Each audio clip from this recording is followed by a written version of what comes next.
मैं तो घोर असुर जाति में उत्पन्न हुआ हूं। क्या आप मुझसे संतुष्ट हो सकते हैं? मैं समझता हूं कि धन, कुलीनता, रूप, तप, विद्या, ओज, तेज, प्रभाव, बल, पौरुष, बुद्धि और योग, ये सभी गुण परम पुरुष भगवान को संतुष्ट करने में समर्थ नहीं है। परंतु भक्ति से तो भगवान गजेंद्र पर भी संतुष्ट हो गए थे। मेरी समझ से इन 12 गुणों से युक्त ब्राह्मण भी यदि भगवान कमलनाभ के चरण कमलों से विमुख हो तो उससे वह चांडाल श्रेष्ठ है जिसने अपने मन, वचन, कर्म, धन और प्राण भगवान के चरणों में समर्पित कर रखे हैं, क्योंकि वह चांडाल तो अपने कुल तक को पवित्र कर देता है और बड़प्पन का अभिमान रखने वाला वह ब्राह्मण अपने को भी पवित्र नहीं कर सकता। सर्वशक्तिमान प्रभु अपने स्वरूप के साक्षात्कार से ही परिपूर्ण है। उन्हें अपने लिए क्षुद्र पुरुषों से पूजा ग्रहण करने की आवश्यकता नहीं है। वे करुणावश ही भोले भक्तों के हित के लिए उनके द्वारा की हुई पूजा स्वीकार कर लेते हैं। जैसे अपने मुख का सौंदर्य दर्पण में दिखने वाले प्रतिबिंब को भी सुंदर बना देता है, वैसे ही भक्त भगवान के प्रति जो जो सम्मान प्रकट करता है वह उसे ही प्राप्त होता है। इसीलिए सर्वथा अयोग्य और अनधिकारी होने पर भी मैं बिना किसी शंका के अपनी बुद्धि के अनुसार सब प्रकार से भगवान की महिमा का वर्णन कर रहा हूं। इस महिमा के गान का ही ऐसा प्रभाव है कि अविद्यावश संसार चक्र में पड़ा हुआ जीव तत्काल पवित्र हो जाता है। भगवान, आप सत्व गुण के आश्रय हैं। ये ब्रह्मा आदि सभी देवता आपके आज्ञाकारी भक्त हैं। ये हम दैत्यों की तरह आपसे द्वेष नहीं करते। प्रभु, आप बड़े बड़े सुंदर सुंदर अवतार ग्रहण करके इस जगत के कल्याण एवं अभ्युदय के लिए तथा उसे आत्मानंद की प्राप्ति कराने के लिए अनेकों प्रकार की लीलाएं करते हैं। जिस असुर को मारने के लिए आपने क्रोध किया था वह मारा जा चुका। अब आप अपना क्रोध शांत कीजिए। जैसे बिच्छू और सांप की मृत्यु से सज्जन भी सुखी ही होते हैं, वैसे ही इस दैत्य के संहार से सभी लोगों को बड़ा सुख मिला है। अब सब आपके शांत स्वरूप के दर्शन की बाट जोह रहे हैं। नृसिंह देव, भय से मुक्त होने के लिए भक्तजन आपके इस रूप का स्मरण करेंगे। परमात्मन, आपका मुख बड़ा भयावना है। आपकी जीभ लपलपा रही है, आंखें सूर्य के समान हैं, भौहें चढ़ी हुई हैं, बड़ी पैनी दाढ़ें हैं, आंतों की माला, खून से लथपथ गर्दन के बाल, बरछे की तरह सीधे खड़े कान और दिग्गजों को भी भयभीत कर देने वाला सिंहनाद एवं शत्रुओं को फाड़ डालने वाले आपके इन नखों को देखकर मैं तनिक भी भयभीत नहीं हुआ हूं। दीन बंधु, मैं भयभीत हूं तो केवल इस असह्य और उग्र संसार चक्र में पिसने से। मैं अपने कर्म पाशों से बंधकर इन भयंकर जंतुओं के बीच में डाल दिया गया हूं। मेरे स्वामी, आप प्रसन्न होकर मुझे कब अपने उन चरण कमलों में बुलाएंगे जो समस्त जीवों की एकमात्र शरण और मोक्ष स्वरूप है। अनंत, मैं जिन जिन योनियों में गया उन सभी योनियों में प्रिय के वियोग और अप्रिय के संयोग से होने वाले शोक की आग में झुलसता रहा। उन दुखों को मिटाने की जो दवा है वह भी दुख रूप ही है। मैं न जाने कब से अपने से अतिरिक्त वस्तुओं को आत्मा समझकर इधर उधर भटक रहा हूं। अब आप ऐसा साधन बतलाइए जिससे कि आपकी सेवा भक्ति प्राप्त कर सकूं। प्रभु, आप हमारे प्रिय हैं, अहैतुक हितैषी सुहृद हैं। आप ही वास्तव में सबके परमाराध्य हैं। मैं ब्रह्मा जी के द्वारा गाई हुई आपकी लीला कथाओं का गान करता हुआ बड़ी सुगमता से रागादि प्राकृत गुणों से मुक्त होकर इस संसार की कठिनाइयों को पार कर जाऊंगा, क्योंकि आपके चरण युगलों में रहने वाले भक्त परमहंस महात्माओं का संग तो मुझे मिलता ही रहेगा। भगवान नृसिंह, इस लोक में दुखी जीवों का दुख मिटाने के लिए जो उपाय माना जाता है वह आपकी उपेक्षा करने पर एक क्षण के लिए ही होता है। यहां तक कि माँ बाप बालक की रक्षा नहीं कर सकते, औषधि रोग नहीं मिटा सकती और समुद्र में डूबते हुए को नौका नहीं बचा सकती। सत्वादि गुणों के कारण भिन्न भिन्न स्वभाव के जितने भी ब्रह्मादि श्रेष्ठ और कालादि कनिष्ठ करता हैं, उनको प्रेरित करने वाले आप ही हैं। वे आपकी प्रेरणा से, जिस आधार में स्थित होकर, जिस निमित्त से, जिन मिट्टी आदि उपकरणों से, जिस समय जिन साधनों के द्वारा, जिस अदृष्ट आदि की सहायता से, जिस प्रयोजन के उद्देश्य से, जिस विधि से जो कुछ उत्पन्न करते हैं या रूपांतरित करते हैं, वे सब और वह सब आपका ही स्वरूप है। पुरुष की अनुमति से काल के द्वारा गुणों में क्षोभ होने पर माया मन प्रधान लिंग शरीर का निर्माण करती है। यह लिंग शरीर बलवान, कर्ममय एवं अनेक नाम रूपों में आसक्त छंदोमय है। यही अविद्या के द्वारा कल्पित मन, 10 इंद्रिय और 5 तन्मात्रा, इन 16 विकार रूप अरों से युक्त संसार चक्र है। जन्म रहित प्रभु, आपसे भिन्न रहकर ऐसा कौन पुरुष है जो इस मन रूप संसार चक्र को पार कर जाए। सर्वशक्तिमान प्रभु, माया इस 16 अरों वाले संसार चक्रों में डालकर ईख के समान मुझे पेर रही है। आप अपनी चैतन्य शक्ति से बुद्धि के समस्त गुणों को सर्वदा पराजित रखते हैं और काल रूप से संपूर्ण साध्य और साधनों को अपने अधीन रखते हैं। मैं आपकी शरण में आया हूं, आप मुझे इससे बचाकर अपनी सन्निधि में खींच लीजिए। भगवान, जिनके लिए संसारी लोग बड़े लालायित रहते हैं, स्वर्ग में मिलने वाली समस्त लोकपालों की वह आयु, लक्ष्मी और ऐश्वर्य मैंने खूब देख लिए। जिस समय मेरे पिता तनिक क्रोध करके हंसते थे और उससे उनकी भौहें थोड़ी टेढ़ी हो जाती थी, तब उन स्वर्ग की संपत्तियों के लिए कहीं ठिकाना नहीं रह जाता था। वे लुटती फिरती थी, किंतु आपने मेरे उन पिता को भी मार डाला। इसलिए मैं ब्रह्मलोक तक की आयु, लक्ष्मी, ऐश्वर्य और वे इंद्रिय भोग जिन्हें संसार के प्राणी चाह करते हैं, नहीं चाहता, क्योंकि मैं जानता हूं कि अत्यंत शक्तिशाली काल का रूप धारण करके आपने उन्हें ग्रस रखा है। इसलिए मुझे आप अपने दासों की सन्निधि में ले चलिए। विषय भोग की बातें सुनने में ही अच्छी लगती हैं, वास्तव में वे मृग तृष्णा के जल के समान नितांत असत्य है। और यह शरीर भी, जिससे वे भोग भोगे जाते हैं, अगणित रोगों का उद्गम स्थान है। कहां वे मिथ्या विषय भोग और कहां यह रोग युक्त शरीर। इन दोनों की क्षण भंगुरता और असारता जानकर भी मनुष्य इनसे विरक्त नहीं होता। वह कठिनाई से प्राप्त होने वाले भोग के नन्हे नन्हे मधु बिंदुओं से अपनी कामना की आग बुझाने की चेष्टा करता है। प्रभु, कहां तो इस तमोगुणी असुर वंश में रजोगुण से उत्पन्न हुआ मैं, और कहां आपकी अनंत कृपा। धन्य है, आपने अपना परम प्रसाद स्वरूप और सकल संतापहारी वह कर कमल मेरे सिर पर रखा है, जिसे आपने ब्रह्मा, शंकर और लक्ष्मी जी के सिर पर भी कभी नहीं रखा। दूसरे संसारी जीवों के समान आप में छोटे बड़े का भेदभाव नहीं है, क्योंकि आप सबके आत्मा और अकारण प्रेमी हैं।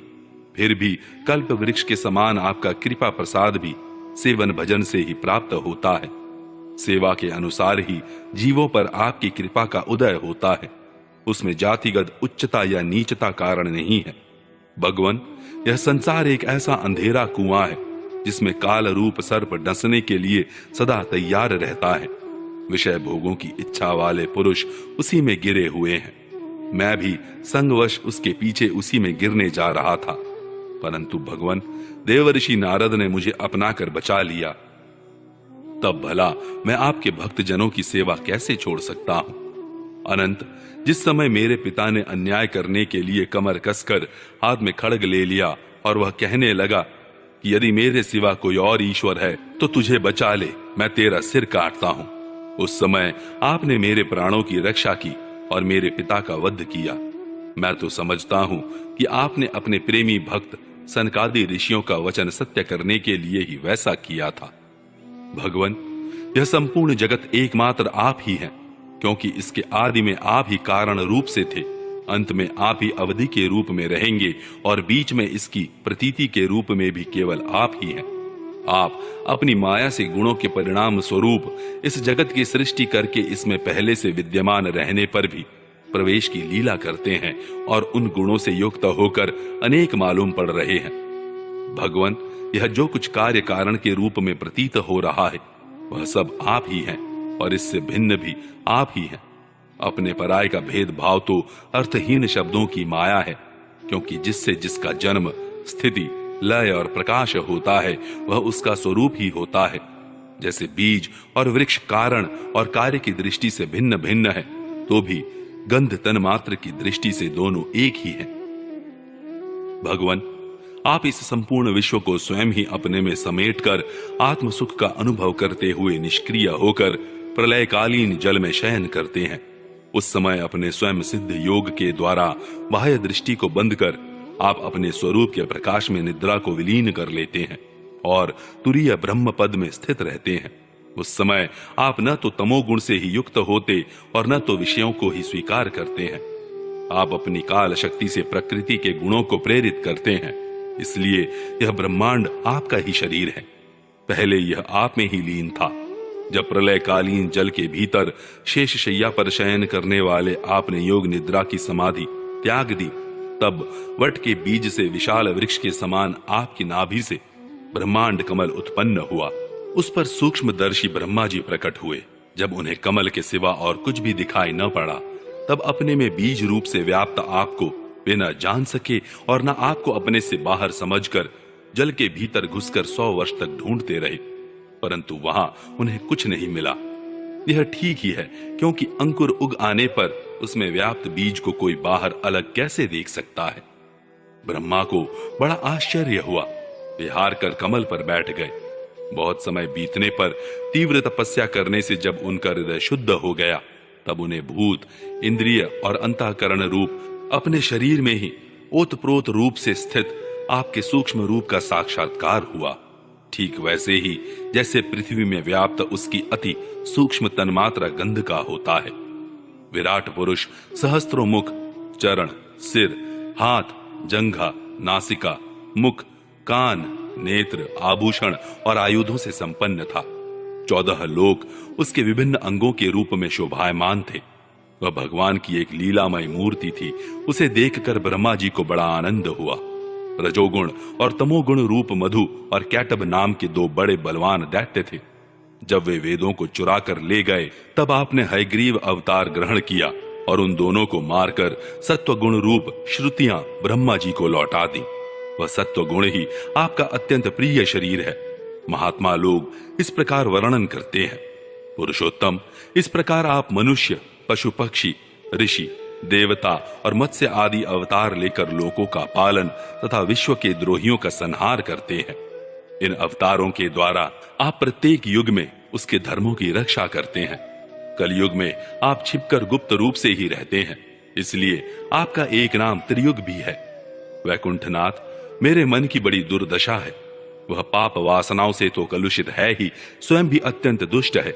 वह प्राय ही कामनाओं के कारण आतुर रहता है और हर्ष, शोक, भय एवं लोक परलोक, धन, पत्नी, पुत्र आदि की चिंताओं से व्याकुल रहता है। इसे आपकी लीला कथाओं में तो रस ही नहीं मिलता। इसके मारे मैं दीन हो रहा हूं। ऐसे मन से मैं आपके स्वरूप का चिंतन कैसे करूं? अच्युत, यह कभी न अघाने वाली जीभ मुझे स्वादिष्ट रसों की ओर खींचती रहती है। जननेंद्रियां सुंदरी स्त्री की ओर, त्वचा सुकोमल स्पर्श की ओर, पेट भोजन की ओर, कान मधुर संगीत की ओर, नासिका भीनी भीनी सुगंध की ओर और ये चपल नेत्र सौंदर्य की ओर मुझे खींचते रहते हैं। इनके सिवा कर्मेंद्रियां भी अपने अपने विषयों की ओर ले जाने की जोर लगाती ही रहती हैं। मेरी तो वह दशा हो रही है जैसे किसी पुरुष की बहुत सी पत्नियां उसे अपने अपने शयन गृह में ले जाने के लिए चारों ओर से घसीट रही हो। इस प्रकार यह जीव अपने कर्मों के बंधन में पड़कर इस संसार रूप वैतरणी नदी में गिरा हुआ है। जन्म से मृत्यु, मृत्यु से जन्म और दोनों के द्वारा कर्म भोग करते करते यह भयभीत हो गया है।